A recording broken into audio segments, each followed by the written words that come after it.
Добрый дзень усім яшчэ раз, рада вас вітаць.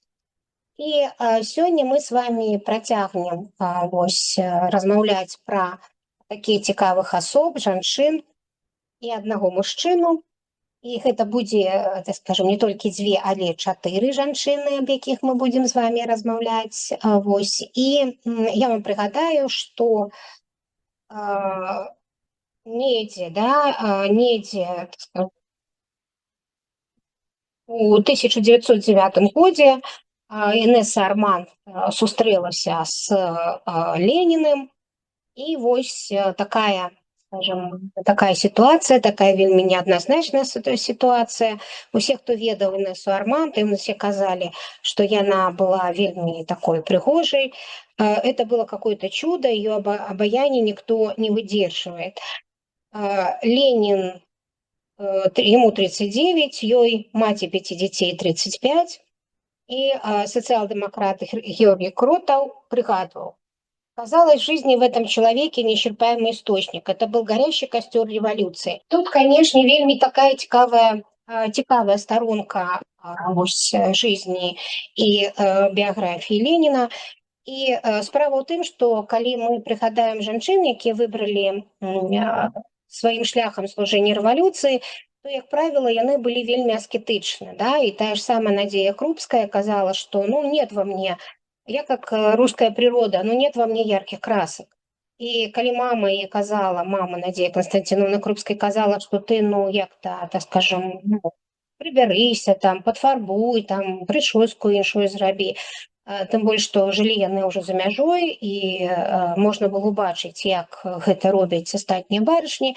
Рэвалюцыянеркі, за выключэннем некаторых, як Інесса Арман ці Каланта, якую мы таксама будзем казаць крышачку пазней. Рэвалюцыянеркі, яны апраналіся вельмі аскетычна, без макіяжа, і больш таго, рэвалюцыянеркі таго часу вельмі актыўна цікавіліся фемінізмам, і гэтым рухам суфражыстак, і казалі, што жанчына павінна быць натуральнай прыгажосцю, не трэба, так скажем, нічога фарбаваць, нічога паляпшаць, нічога насіць такога, каб не прывабліваць мужчын. І, конечно, сярод такіх рэвалюцыянерак Інесса выдзялялася як камета. І нават таварышы па партыі, а яна ўжо, так скажем, рухаецца на таком шляху, што яна будзе бальшавічкай адданай. Так вось, у жартоўным такім сэнсе абсалютна яе прапанавалі ўключыць у падручнікі марксизма, як писали, как образец единства формы неотразимой внешности и содержания революционного пыла. І трэба казаць, што яна была разумнай, мы не можам гэтага адмаўляць. У яе быў дыплом ліцэнцыят эканамічных навук. На сённяшні гэта кандыдат быў бы эканамічных навук. І тут, канешне, ўзнікае пытанне, як аднеслася да гэтага Крупская. Зноў жа кажу, 1909 год, і, скажем, яна пачынае, скажем, наведваць Лениных.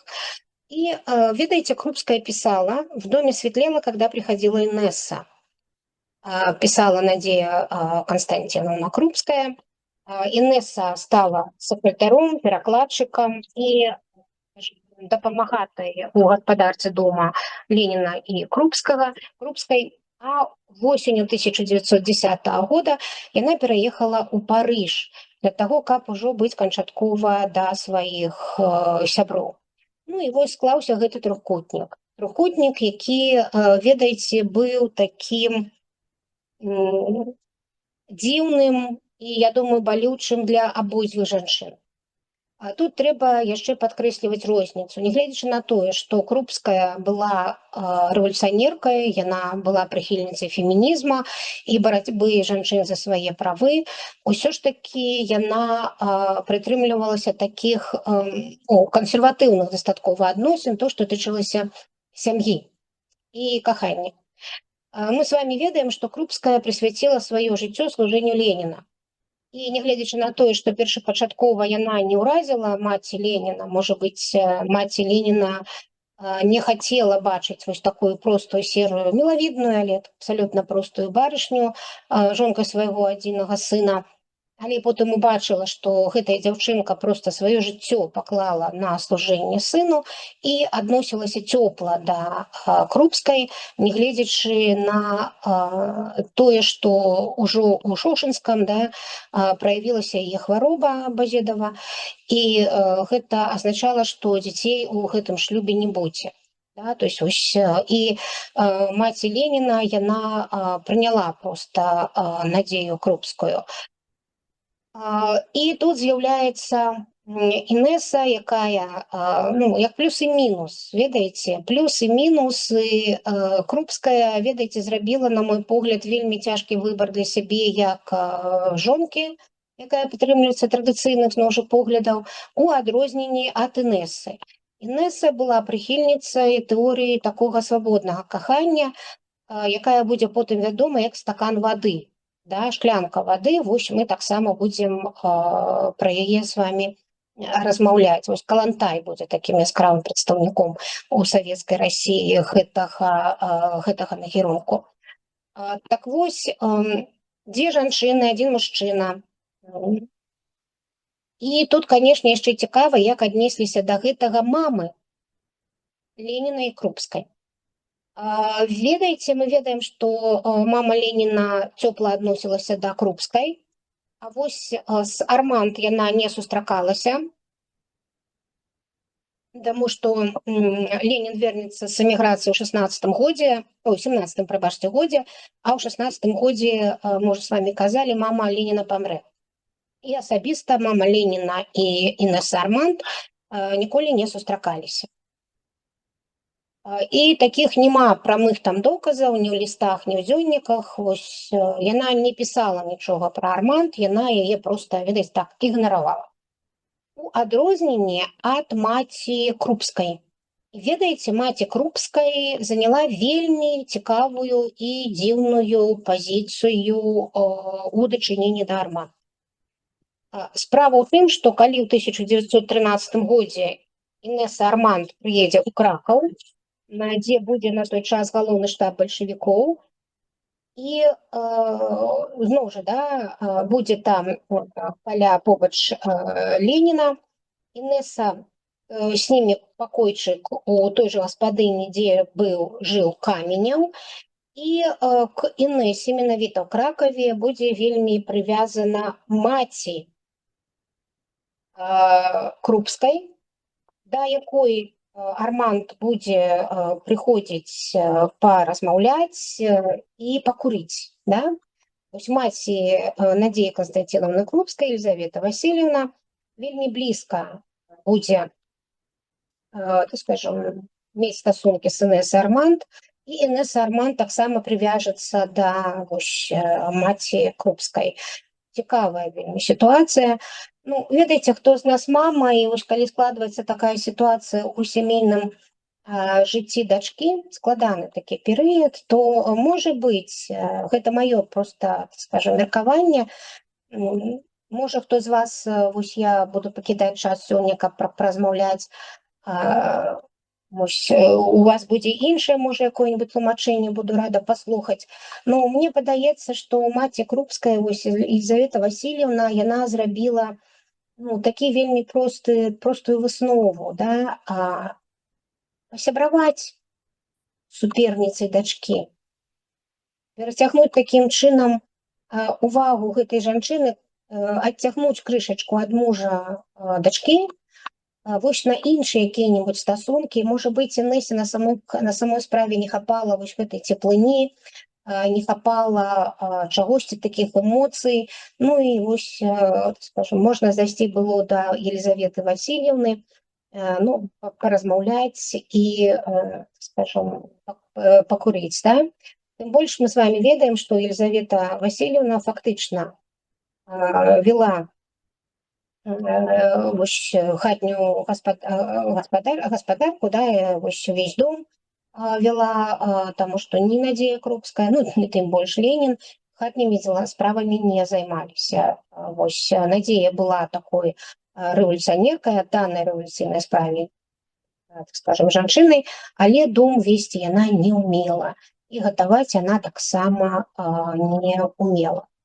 Ну і зноў жа кажу, што Марыя Александровна Ульянова, маці Леніна, і Інесса Арманд ніколі не сустракаліся асабіста.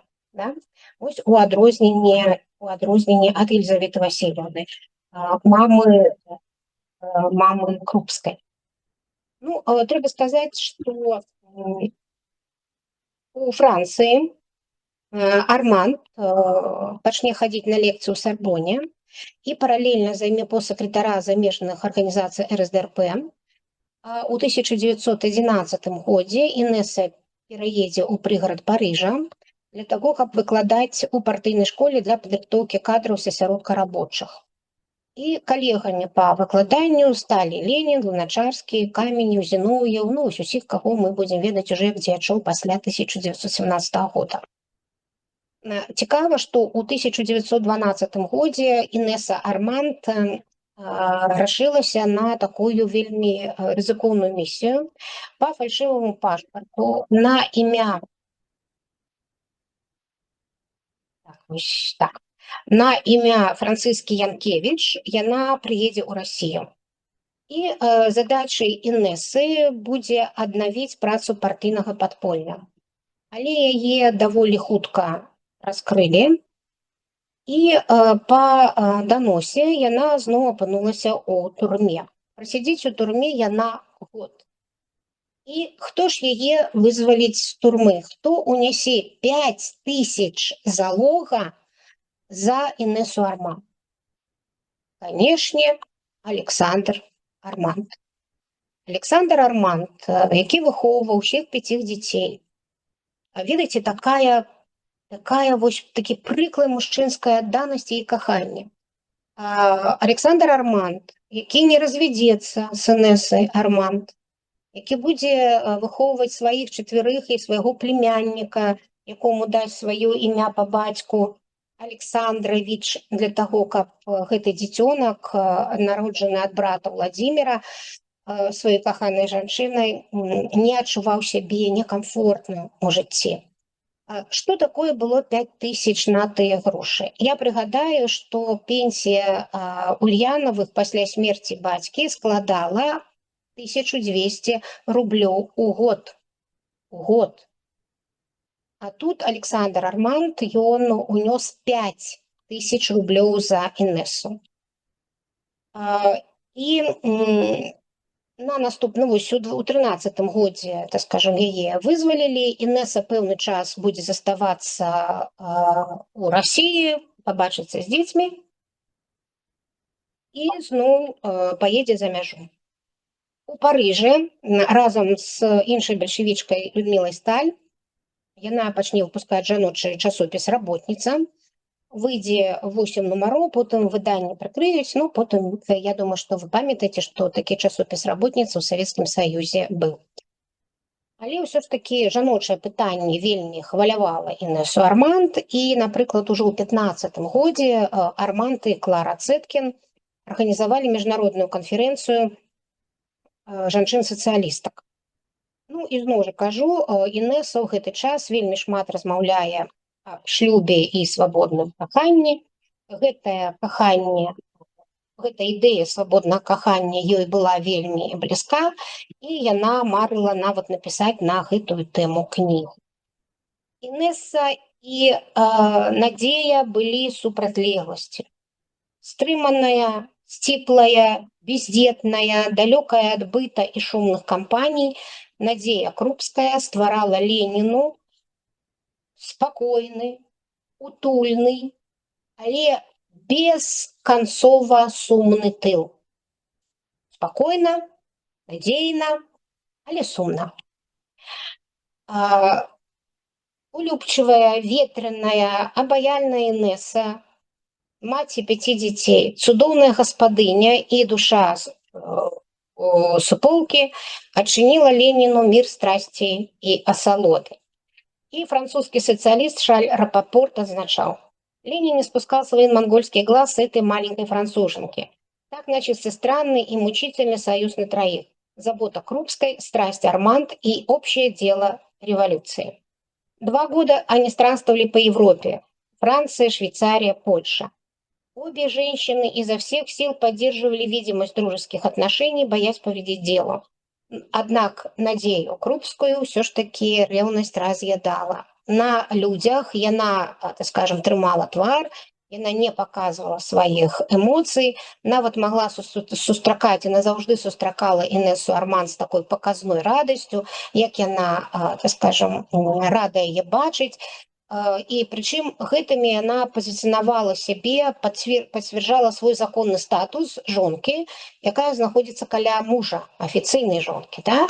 І такім чынам я тебе, так скажем, я с тобой вітаюся, я тебе прымаю, тому што я маю на гэта права, а ты гэтага права не маеш. Все ж таки па правах я крышачку вышэю.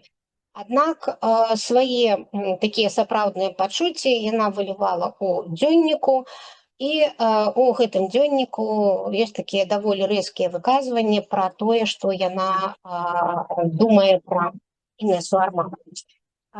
Пік драмы перайшоўся на 1913 год у Кракаве. Ну і зноў жа кажу, на самой справе ўсё было на виду. Крупская писала, в ней много было какой-то жизнерадостности и горячности. Мы были рады Инессе, она рассказывала мне много о своих детях. Однако у Кракове у 1913 году Надея Крупская сказала Ленину, что она будет скасовывать шлюб, что будет развод. Ну и треба сказать, что на некоторый час Ленин и Инесса нават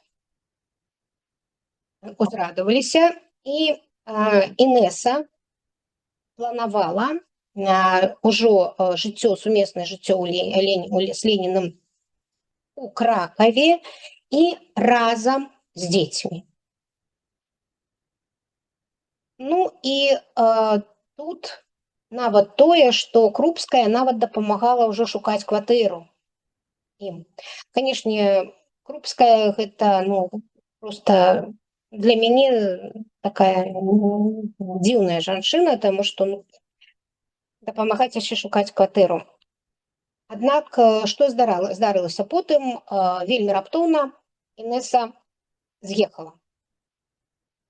Ну і як потым сама скажа Крупская, што Інесе не спадабалася правінцыйнае жыццё. Ну, ведаеце, Кракаў назваць правінцыйным жыццём даволі складана, нават у пачатку 20-го стагоддзя.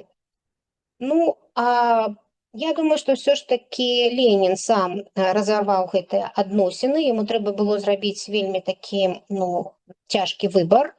У партыі ўжо былі такія, так скажем, размовы, што вождь заблудзіўся между двух юбак і пад каблуком у Інесы. Гэта таксама, так скажем, псавала яго імідж як вождя пролетарской революции. Ну и Ленин вернулся до Надеи Крупской. Я думаю, что тут немаловажную роль адыграў яшчэ і той фактор, что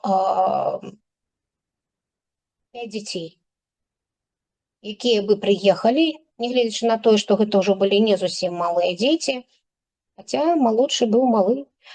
Вось такая перспектыва быць чалавекам, які утрымоўваў бы 5 дзяцей, ну, я думаю, што гэта так сабе гісторыя для Леніна, тому што, зноў жа кажу, ужо на той момант яго сям'я, маецца на ўвазе кроўная сям'я, да якой далучылася Надзея Крупская, гэта была такая партыйная ячэйка, якая забяспечвала камфорт і пражыванне Леніна і Крупскай за мяжой, да, у эміграцыі.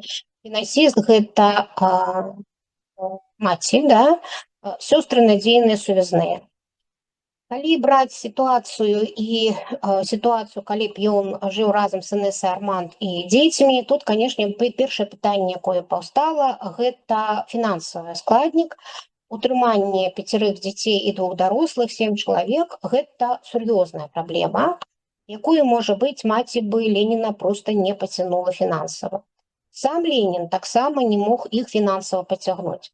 наколькі можна было разлічваць на дапамогу Александра Арманда, ну і наколькі гэта этычна жыць на грошы першага мужа, таксама пытанне. Але з другога боку, Александр Арманд не развёўся з Інэсай Арманд. Яны не былі разведзены да яе смерці. І для таго, каб будаваць якіясьці там адносіны, ведаеце, такія законныя, да, легітымныя з Ленінам, Інэсе неабходна было спачатку развесціся з першым мужам. Ну і вось гэта ўсё так адзін на адно, скажем, наслаілася і прывяло да таго, што Ленін выбраў надзейны, але сумны тыл Надзеі Крупскай і сваёй цёзчы. З цёзчай у іх былі адносіны добрыя, ну не магу сказаць, што там, скажем, ну, ведаеце, вось калі чытаеш біяграфію Леніна, можа быць, хто, можа быць, дадасць вось гэта, але вось не хапае такога пабытовага жыцця. Адказу на такія вельмі простыя бытавыя пытанні, вельмі шмат пра тое, як ён дыскутаваў са сваімі палітычнымі апанентамі, вельмі шмат пра тое, як ствараліся яго працы, вельмі шмат таго, як ён праводзіў гэты час у ссылках, у эміграцыі, менавіта палітычны. А вось такі складнік бытавы, як ён жыў у эміграцыі да 1917 года, хто вёў хатнюю гаспадарку, якія фінансы ў іх былі, колькі ён зарабляў на ўтрыманне сям'і. Вось на вялікі жаль, гэта ну, не так шырока прадстаўлена ў гістарычнай літаратуры. Ну, таму што вось, ну, не будзе, так скажем, да? Ну, і вось эпоха наогул Леніна, яго біяграфія абрасла такой вялікай колькасцю міфаў, чым палітычная праграма партыі бальшавікоў, які я напісаў, да? То есть і ў стварэнні гэтых міфаў і ў кульце, так скажем, Леніна дапамагалі сёстры і Надзея Крупская. То есть яны потым расказвалі тое, скажем, што мы ўжо потым з гэтага вось культ Леніна і вырасці. Да? Аднак, нягледзячы на тое, у 1917 годзе яны прыехалі ў расійскую імперыю ўтраіх у знакамітым пламбіраваным вагоне. І ў 1918 годзе Ленін даручае Інэсе вельмі небяспечнае заданне ў Францыі. Ён дае заданне Інэсе вывесці з Францыі рускіх салдат экспедыцыйнага корпуса. Місія правалілася. Арманд арыштавалі. Ну, ведаеце, ёсць гісторыкі і члены камуністычнай партыі да сённяшняга часу, якія адмаўляюць раман Леніна і Інэсы, да, што гэта была толькі такая супраца палітычная, партыйная і нічога, ніякіх асабістых адносін у іх не было. Ну, вось, уявіце сабе, 1918 год яе арыштоўваюць у Францыі, ён ужо кіраўнік Савецкай Расіі, і калі яму аб гэтым сказалі, Ленін прыйшоў у ярасць, і што ён сказаў? Ён на самой справе сказаў, што калі Інэсу Арманд не выпусціць, і яна не вернецца ў Савецкую Расію, то ў Расіі будуць расстраляны ўсе французы, уключаючы дыпламатаў. Будзеш ты гэта рабіць для простага члена партыі? Тым больш рэвалюцыя патрабуе ахвяр. Расстраляць усіх французаў у Расіі, уключаючы дыпламатаў, калі не будзе вызвалена Інэса Арманд.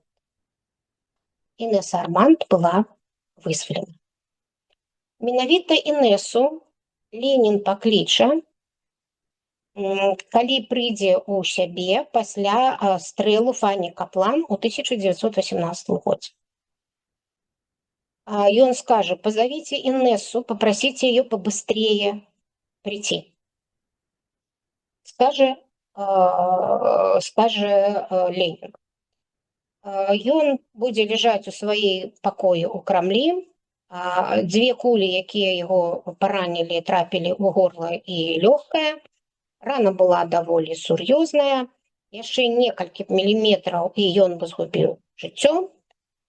І щоб даць, так скажем, адпачыць, дактары сказалі, што нікога да яго не пускаць.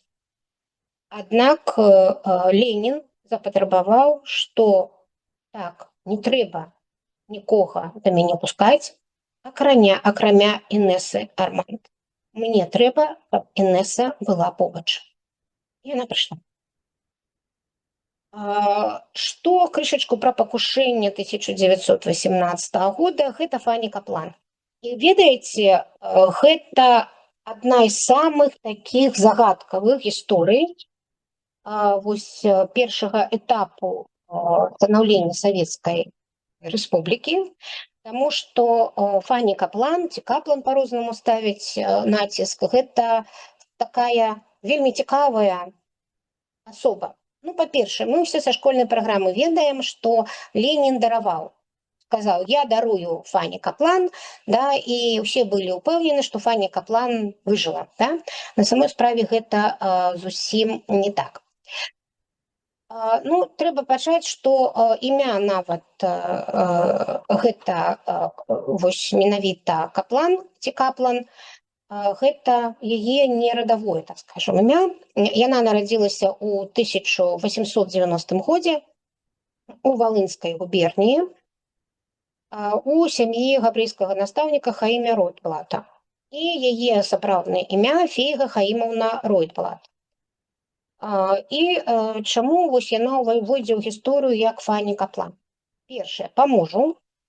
Згодна гэтай версіі, яна выйдзе замуж за бальшавіка Макса Каплана, вельмі актыўнага удзельніка крымскага падполля, і возьме яго прозвішча. Па-другое, па фальшываму пашпарту. Гэта звязана з тым, што ў 1906 годзе яе арыштуюць у Кіеве, гэта будзе яе першы арышт, і там яе арыштуюць з фальшывым пашпартам. З фальшывым пашпартам на імя Фейгі Каплан.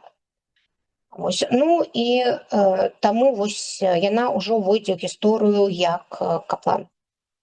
Фанні належала да таго пакалення рэвалюцыянераў у Расійскай імперыі, для якіх тэрор быў не проста метадам барацьбы, а ладам жыцця. Яна была тэрарысткай. У 16 гадоў яна прымкнула да анархістаў-камуністаў разам са сваім грамадзянскім мужам Віктарам Гарскім. Яны рыхтавалі пакушэнне на кіеўскага генерал-губернатара Владзіміра Сухамлінова. Аднак 22 снежня 1906 года у гасцінічным нумары, дзе яны там жылі і рыхтаваліся, вельмі, ну, узгатавалі яны гэтую бомбу, яна нечакана ударвалася. І што адбываецца далей? Гарскі збег, а Фанні атрымала вельмі цяжкія параненні. Што было паранена? У яе была цяжкае раненне ў галаву, кантузія, і часткова яна страціла зрок. Запомніце гэта, да? І, канешне, яе, скажем, узялі параненай вось у гэтым гатэльным пакоі. Ваенна-палявы суд прыгаварыў яе да смяротнага пакарання, аднак па малалецтву, да, а ёй было, колькі было даж ёй па малалецтву, яна ў нас нарадзілася ў 90-м, ну, 16 гадоў ёй было, ці 15, таму што там 87-й, 90-й, ну, непаўналетняя яна была, хутчэй за ўсё 90-го года. Вось гэтае смяротнае пакаранне было заменена на пажыццёвую катаргу. І яна адпраўляецца у Акатуй. Гэта Нерчынскі округ. І вось там пачынаецца драма, якая прывядзе вось да гэтага стрэла у 1918 годзе. Цікава, ну, У 1909 годзе пані Каплан цалкам страціць зрок. Яна будзе сляпая. І турэмныя дактары вельмі доўга будуць думаць, што яна проста водзіць іх за нос, да? Што яна імітуе тое, што яна нічога не бачыць. Аднак потым высветліць, што ўсё ж такі гэта было следства гэтай кантузіі, якую яна атрымала яшчэ калі рыхтавала замах на кіеўскага генерал-губернатара. Што адбываецца на катарге яшчэ? На катарге яна знаёміцца з эсэркай Марыяй Спірыдонавай. Гэта проста легендарная асоба партыі эсэраў. Пад уплывам Марыі Спірыдонавай пані пераходзіць у анархізм, і з анархізма, прабачце, у партыю эсэраў і будзе баевіком партыі эсэраў. На катарге яна будзе даволі доўга, да лютаўскай рэвалюцыі 1917 года. Менавіта гэтая лютаўская рэвалюцыя 1917 года даравала Фані Каплан свабоду. Яна выйдзе на пасяленне і потым адправіцца на лячэнне ў Евпаторыю, таму што там будзе створаны санаторый для паліткатаржан. Ну і тут у Евпаторыі у яе адбудзецца раман з Дмітрыем Ульянавым. Раман ўсё ж такі будзе, і што робіць Дмітрый Ульянаў для Фані Каплан? Ён робіць для яе велізарную рэч. Дзякуючы таму, што ён, скажем, Дмітрый Ульянаў, ужо даволі вядомае, прозвішча ў Расіі, яна трапляе ў харкаўскую клініку знакамітага афтальмолага Гіршмана, дзе ёй робяць аперацыю і значна паляпшаюць зрок. Яна была ўжо, так скажем, не практычна слепая, яна была слаба видящая, да? І гэта адбылося менавіта сувязем Дмітрыя Ульянава. Кастрычніцкі пераварот 1917 года для Фані Каплан стане асабістай трагедыяй. Яна сустрэне яго вельмі негатыўна. Потым на допыце у ЧК яна скажа, што этой революция была недовольна. Я стояла за учредительное собрание, і для яе, як для эсэркі, скажем, прадстаўніцы баявой группы партии эсэраў, разгон устаноўчага схода учредительного собрания, які зрабілі бальшавікі, просто стаў здрадай ідэалам рэвалюцыі. І у канцы 1917 года, па яе словах, яна пачне рыхтаваць замах на Леніна. І наступіла гэтае 30 жніўня 1918 года, да, калі адбыліся гэтыя стрэлы на заводзе Михельсона. Наогул гэты дзень стане вельмі такім цікавым днём у гісторыі Савецкай Расіі, таму што раніцай 30 жніўня 1918 года у Петраградзе будзе забіты старшыня петраградскай ЧК Майсей Урыцкі. І нягледзячы на гэтае забойства, на гэтыя трагічныя весткі, кіраўніцтва партыі на чале з Якавам Свердлавым прымае рашэнне не адмяняць запланаваныя мітынгі, такім чынам прадэманстраваць моц улады, да, што мы не падаемся, да, застрэлілі Урыцкага, а ўсё ідзе па плану. І улада наша такая цвёрдая. Вечарам, гэта важна, Ленін павінен быў выступаць на заводзе Михельсона. Сёння гэта завод Ленін. І пасля выступлення, калі Ленін выходзіў са двара завода, адбылося 3 стрэлы.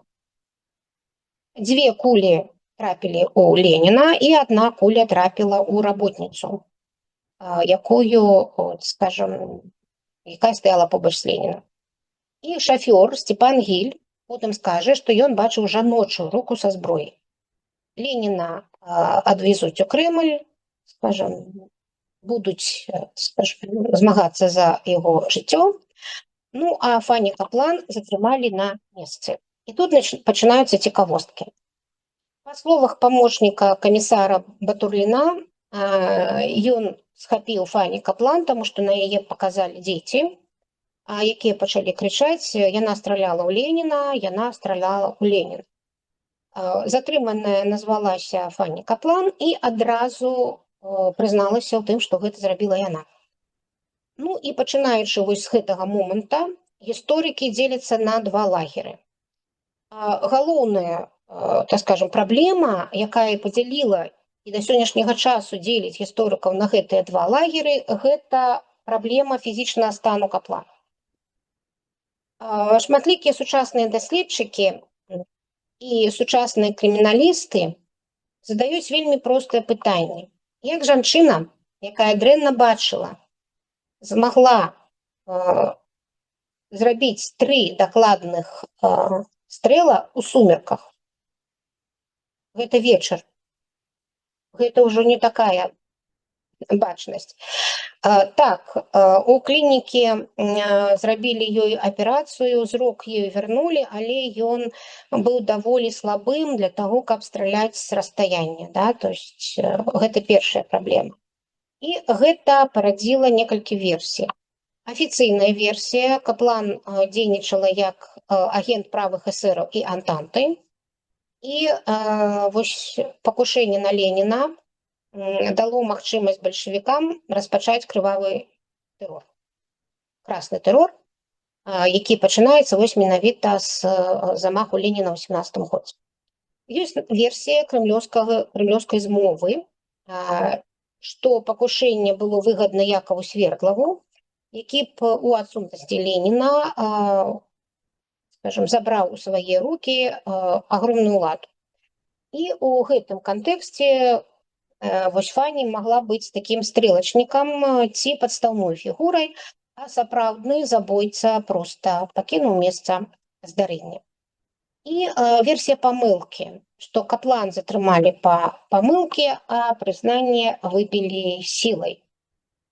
Ну, а следствие, скажем, што было вельмі хуткае, а вось гэты пісталет і ўсё такое было ўсё вельмі хуткае. Скосным таким доказам таго, што тут не ўсё так проста з Фанні Каплан, сведчыць тое, што Ленін, калі прыйшоў у сябе ў прытомнасць пасля стрэлаў, ён задаў пытанне: паймалі вы яго ці не? То есть не яе, а яго. Такім чынам можна так зрабіць выснову, што Ленін бачыў, што ў яго страляў мужчына. Суд над Каплан быў паказальны сваёй хуткасцю. Ужо 3 верасня 1918 года, усяго праз 3 дні пасля пакушэння, яна была расстраляна па асабістаму загаду Свердлава у двары аўтабаевога атрада ВЦИК в Кремле. Комендант Кремля Павел Малькаў асабіста прывёў прыгавор у выкананне, пасля чаго цела Каплан спалілі ў жалезнай бочцы для таго, каб не засталося і слідоў. Ніякага такога судовага працэса, да судовага працэсу не было. Да яе прымянілі прынцып рэвалюцыйнага правасуддзя. Нягледзячы на гэта, на працягу 10годдзяў упорна хадзілі плёткі, што Каплан не забілі, а тайна заключылі ў салавецкі лагер ці верхнеуральскую турму, дзе яна жыла да 1940-х гадоў. Ну, няма доказаў ніякіх, ні прамых, ні скосных доказаў вось гэтай версіі. І нават калі там былі такія заключоныя па гэтаму, гэта маглі быць проста аднафамільцы, да, што Фанні Каплан была расстраляна 3 верасня 1918 года. Ну і зноў жа кажу, калі Ленін знаходзіўся на у Крамлі, то ён запрасіў да сябе Інесу Арман. Пасля таго, як ужо савецкая ўлада усталюецца, заботы Леніна аб Інэсе працягваюцца. Інэса атрымала высокія пасты, умоцнены паёк і прасторную кватэру ў Крамлі. Адносіны Інэсы і Леніна аднавіліся, і Крупская, не вытрымаўшы такога прыніжэння, зноў яна уехала, як яна гэта потым сама назаве, у камандзіроўку па Волжлі.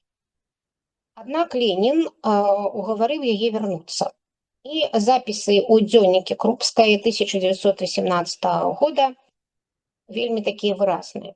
Вы необычайно деликатен со мною, и когда отсылает меня из Кремля, всегда придумает достойный повод. В.И. будет встречать Новый год не с нами вместе, а только с ней. Проводила их уже почти спокойно. Я понимаю, что он принадлежит революции, а не себе или женщине. Ну, тым не менш, на самой справе, скажем, займаецца рэвалюцыйнай працай. Сустрэчы з Інэсай адбываліся ўсё радзей, і на месца сустрэч прыйшлі такія лісты на шмат такіх сторонак, якія Ленін потым прасіў іх знішчыць. Да? Але большасць знішчылі, але частку захавалі. Рэвалюцыйная праца, яна мяняла не толькі Крупскую, як мы з вами бачым на фотаздымках, не толькі Леніна, але яна мяняла і саму Арманд. І яна проста забірала ў яе ўсе сілы. Гэта адна і тая жанчына. Вось вы бачыце гэта на гэтых фотаздымках. І яна была вельмі энергічная, і яна літаральна згарала. И Крупская означала, Инесса еле держалась на ногах, даже ее энергии не хватало. Ленин был вельми занепокоенным ее станом и настойвал на тым, каб яна поехала лечиться. Каб яна поехала лечиться на Кавказ. И хотя Инесса хотела лечиться у Франции. Аднак гэта ўжо, так скажем, быў канец 19-го, пачатку 20-го года. І тут былі ўжо цяжкасці з Францыяй. І спачатку Інэса пераедзе ў Кіславодск, але потым, як яна сама будзе казаць, што з-за бандыцкага беспредела яна перабярэцца ў Нальчик, і па дарозе ў Беслане, які мы сёння ведаем з вами, да, таксама сумнага боку, у Беслане Інэса заразілася халерай. І незадоўга да смерти яна напіша в дзённіку: «Раньше я к каждому человеку подходила с теплым чувством. Теперь я ко всем равнодушна. Горячее чувство осталось только к детям и к В.И. Как будто бы, отдав все свои силы, всю страсть В.И. и делу работы, я живой труп. И это ужасно». 24 вересня 1920 года Инесса Арманд померла. Ее тело по свинцовой труне доставили у Москву. У прэсе з'явіліся шматлікія некралогі і артыкулы, дзе пералічваліся яе заслугі. У Дома Саюзаў, адкуль выносілі яе цела, граў аркестр Вялікага тэатра. Ну і вось так выглядаў катафалк Інэсы Арманд 1920 год. Там карета. І сярод венкоў выдзяляўся адзін з траўрнай лентай таварышу Інэсе ад В.И. Леніна. Ну і Ленін до конца свайго жыцця будзе клапаціцца аб яе магіле, для таго, каб высаджвалі там кветкі. Як Ленин успрынял смерть Инессы Арманд? Не только его лицо, весь облик Ленина выражал такую печаль, что никто не осмеливался даже кивнуть ему. Было ясно, что он хотел побыть наедине со своим горем. Он казался меньше ростом, лицо его было покрыто кепкой, глаза, казалось, исчезли в болезненно сдержанных слезах. После смерти Инессы он не любил уже никого, даже самого себя. Крупская писала: «Боюсь, что чтобы смерть Инессы не доконала Володю. Он плачет и смотрит в одну точку». Он не смог пережить Инессу Арманд. Смерть Инессы ускорила его болезнь, ставшую роковой. У хуткім часе пасля смерти Інессы Арманд у Леніна здарыцца першы інсульт. Калі першапачаткова, дзе пахавалі, да? Калі першапачаткова каля сцен Кремля хавалі такіх значных дзеячаў краіны Саветаў і удзельнікаў кастрычніцкай рэвалюцыі, то ў 20-30-е гады на галоўнай плошчы Масквы хавалі і не толькі сваіх. Так мы бачым з вами Арманд Інесса, да? У адной магіле з Арманд у 1920 годзе, у тым же 1820 годзе быў пахаваны яшчэ адзін з такіх видных дзеячоў амерыканскага рабочага руха, адзін з арганізатараў кампартыі Амерыкі Джон Рид. Ён, як і Арманд, удзельнічаў у кастрычніцкай рэвалюцыі, быў асабіста знаёмы з Ленінам, неаднаразова з Ленінам сустракаўся. І я думаю, што вы ведаеце яго кнігу Ріда «10 дней, которые потрясли мир». І ён таксама высока цаніў гэтую кнігу. І таксама Джона Ріда пахавалі ў адной магіле з Інессай Арманд. Ёсць такая версія, што пасля смерці,